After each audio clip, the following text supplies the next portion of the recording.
January 1897. Within 6 months, Seattle, a depression-struck city on the west coast of the United States, would experience a tremendous improvement in its economy because of a memorable event, the Klondike Gold Rush. Seattle had been suffering from its first large depression that would later be known as the Panic of 1893. During this time, many businesses went bankrupt, houses went into foreclosure, and the city was full of gloom. It seemed as though there were no hope for Seattle until the morning of July 17, 1897, when this headline was released. Gold, gold, gold, gold. 68 rich men on the steamer Portland, stacks of yellow metal. Some have $5,000. Many have more. A few bring out $100,000 each. The steamer carries $700,000.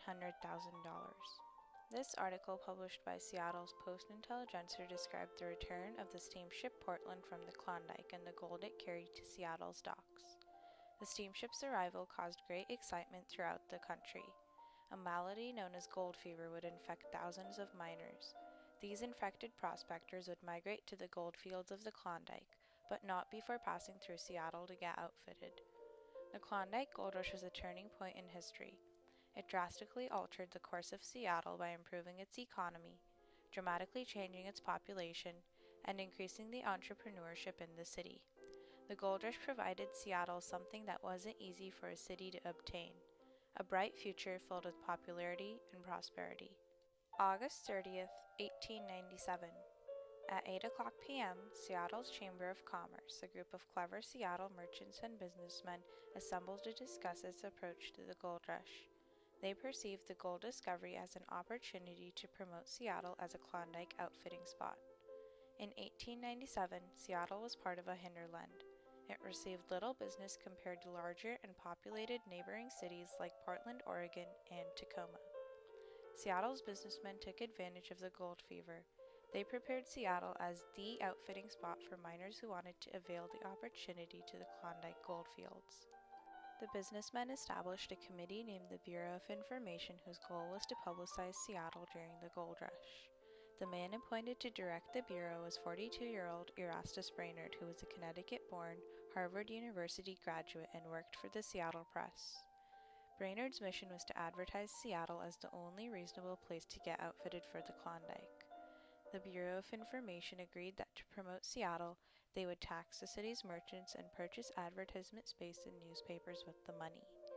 The Bureau targeted vastly populated cities on the East Coast to attract more people. The committee published ads in newspapers and magazines like the McClure's, Cosmopolitan, Harper's Weekly, and Review of Reviews. In total, there were 6,244 weekly newspapers, each with a circulation of 400 or more that promoted Seattle all over America. On October 13, 1897, by request of the Chamber of Commerce, the Post-Intelligencer released a special Klondike edition that made an important announcement. Seattle opens the gates to the Klondike goldfields. Brainerd distributed 212,000 copies of this publication all over the United States.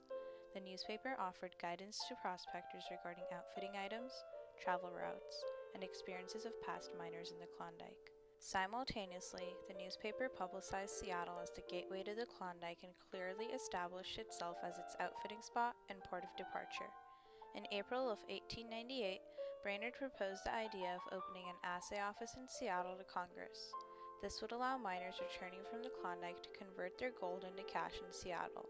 The purpose of an assay office was to benefit merchants, since miners would spend money in Seattle before departing and after returning from the Klondike with their fortunes.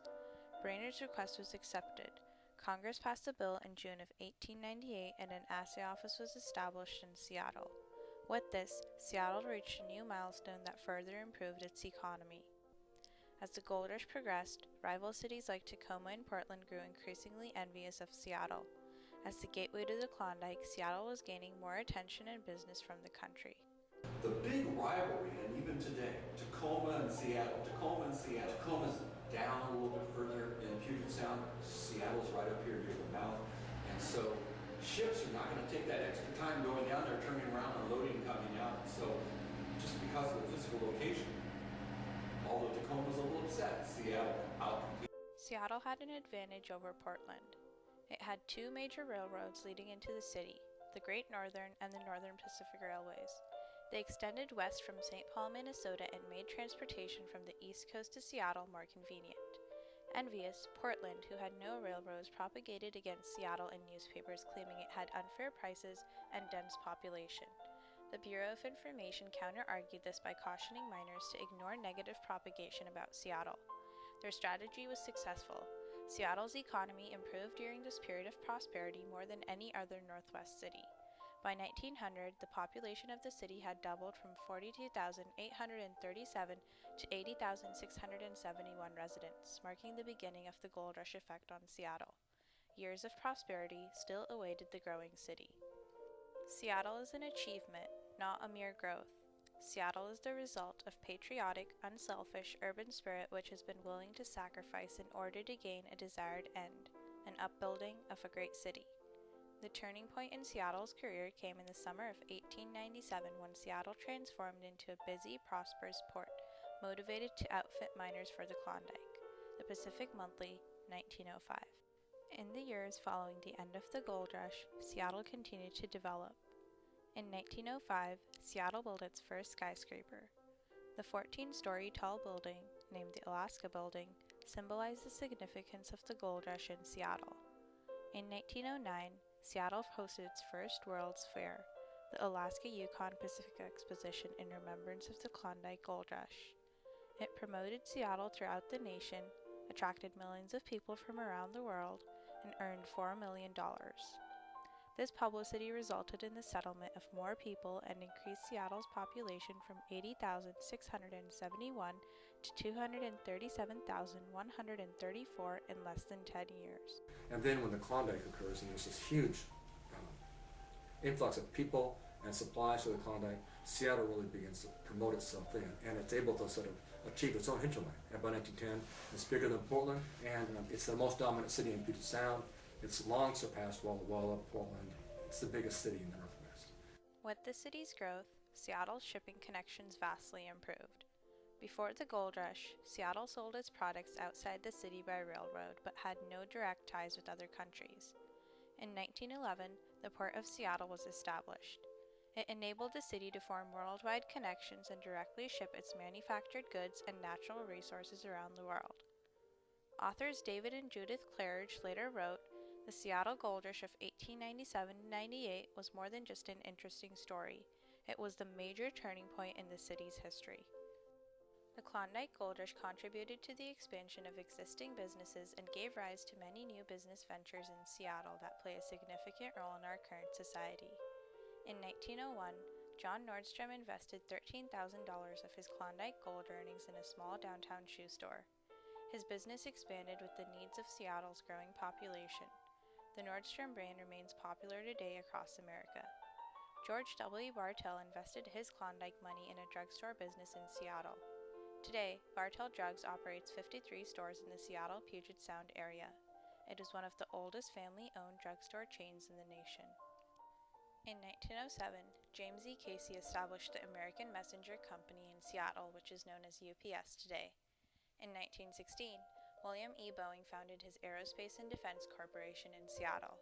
Today, this famous company is known as Boeing. In 1938, Lloyd Anderson established an outdoor gear co-op, now called REI. Seattle businesses that developed later in the 20th century are also outcomes of the gold rush. One of these businesses is Starbucks Coffee. It was formed in 1971 and now an international company.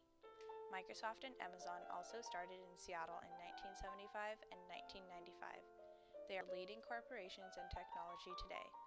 Seattle has evolved into the city the Chamber of Commerce in 1897 had dreamt of, a city with a developed economy, large population, and a variety of businesses. Generally, the Klondike Gold Rush was the turning point in Seattle's history. Seattleites will be forever grateful to the gold rush that shaped the city into the metropolis it is today.